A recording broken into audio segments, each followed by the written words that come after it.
Hi ladies, welcome to Foundational Abs. We're gonna have Ava joining us today, and all you need for this workout is your yoga mat. So I want you to just flat down on your back with me, tilt your pelvis inward. We're not starting like this.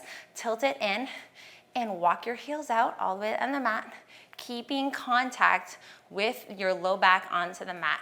Make pretend your kid found something on the sidewalk of Target. My kids always find stuff everywhere, little coins, papers, little doodads that they want to hold on to or give to me to hold on to or put in their pockets. Make pretend they gave you a piece of paper that is actually important. It's a coupon. And you're holding it down underneath the low part of your back because you don't want it to blow away.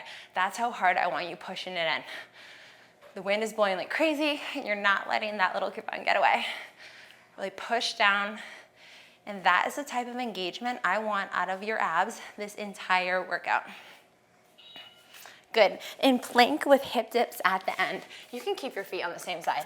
I just don't want to accidentally hit this pretty girl right here. So in your nice strong plank, your elbows are wide. We're holding it nice and tight. And then halfway through, we are going to progress you on to hip dips just to get a little bit of outer oblique engagement.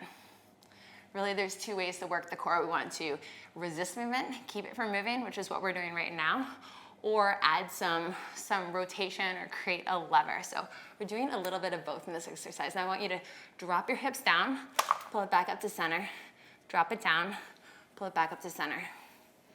So we're targeting the lower part, really the V line of your abs. I know you know what I'm talking about. Pull that in. I have a little cheer squad here. Maybe she'll pass me a gram and put it in my mouth. That'd be a nice treat right now.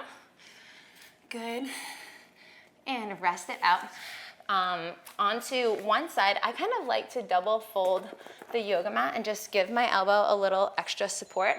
Fold your knees at 90 degrees and lift it up. So I had a broken elbow a couple years ago, broken elbow, broken wrist from a half Ironman bike crash, knocked out my front teeth, slit the chin all open, and got all stitched up. So sometimes I like to just double fold my mat to keep the elbow safe. And I know that we're all coming from different injuries, different histories. So I want you to keep in mind that you have your own set of history, your own injuries that you're working through. I work through stuff too. So make moves, modify moves to make sure that they work for you. Now drive your hips up, nice and high. Keep it high, high, high. Good.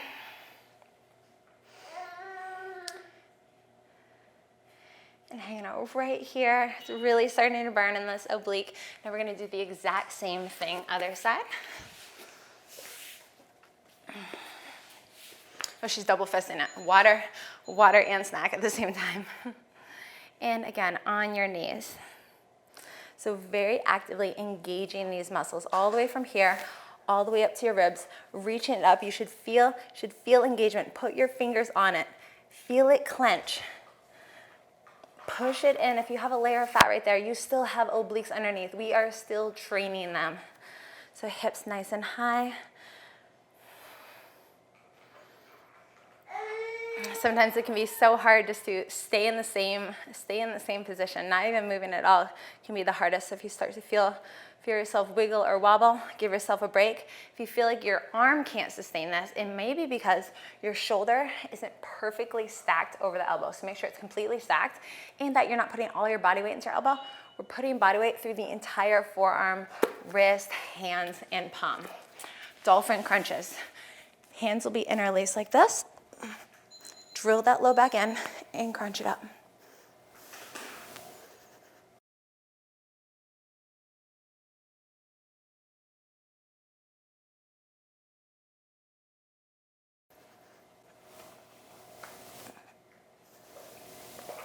So with these arms, we're just adding a little more lever, a little more weight to our upper body by putting them up here. And then also providing some support for the head. So the head is kind of heavy. And I don't want you to strain your neck as you crunch up.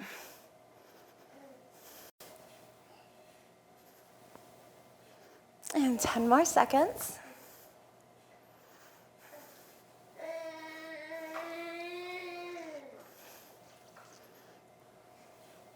Good.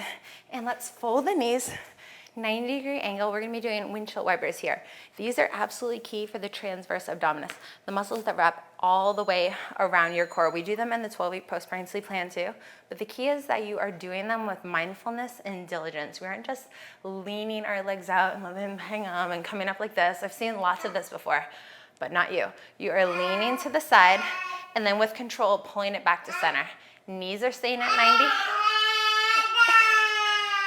And hips are staying at 90 degrees. Good.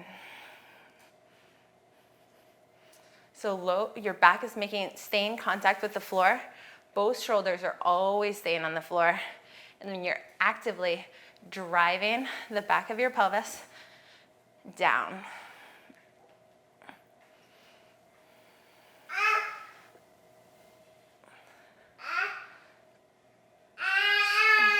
We hear you. 7 more seconds here, ladies.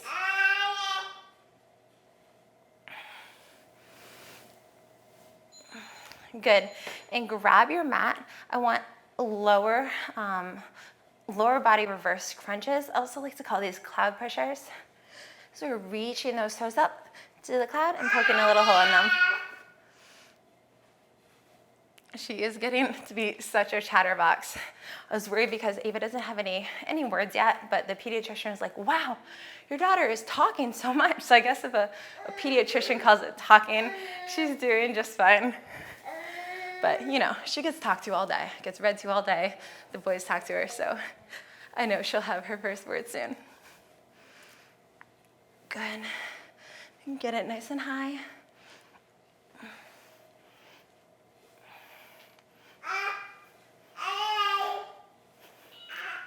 All right, and back to our planks with hip dips. So fold your mat over again for the extra support if you want it. Feet together, we have our nice strong plank and we're going into our hip dip. And over to the side, show me your plank. But having a strong core, this is really the foundation of this whole plan. If you don't have strong abdominal wall, tight obliques, a back that is actually turned on and activated, it could be really easy to get injury, to have back pain, to have poor posture, be slouched over as a runner and not be running with optimal efficiency.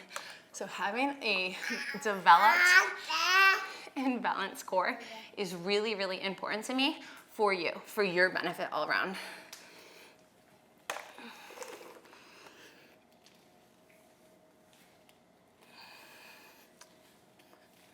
So aggressively pulling those hips up, back to dolphin crunches. Hands up behind your head.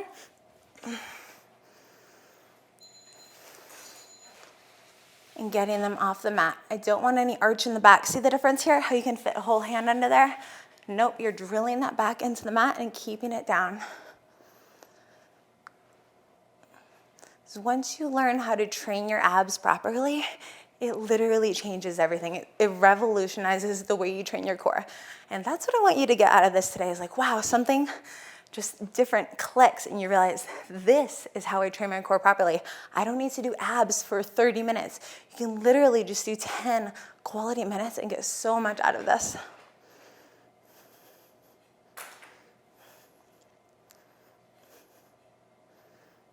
Next is a combo move. We will be doing 4 windshield wipers, just as you learned before, and then combine that with 4.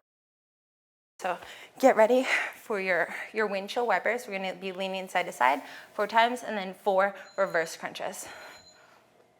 1, hold on to your mat. 2, reverse crunches. 3, 4, legs up. 4, 3, not letting this happen. I won't even count that one. 2, 1. So what I don't want are those thighs collapsing towards your chest. 2, 3, 4, and 4 reverse crunches. Windshield wipers. 4, 3, 2, 1, and 4 reverse crunches.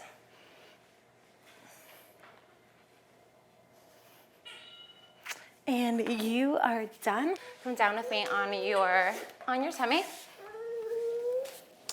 And with your hands, we're pushing away from the mat. And gazes forward. We're gonna hold it right here, keeping the triceps tucked in. No chicken wings, keep them tucked in.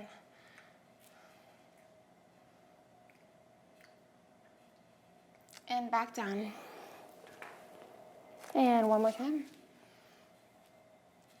And let's get off the thighs. Bend those triceps gently. And back down to the thighs. Pelvis is on the mat. Push up one more time, pushing away from the mat. And down. And you are done. Thank you so much for joining me and Ava on Foundational Abs. I hope that you're already feeling more stronger and intact than before this workout. See you next time. Bye.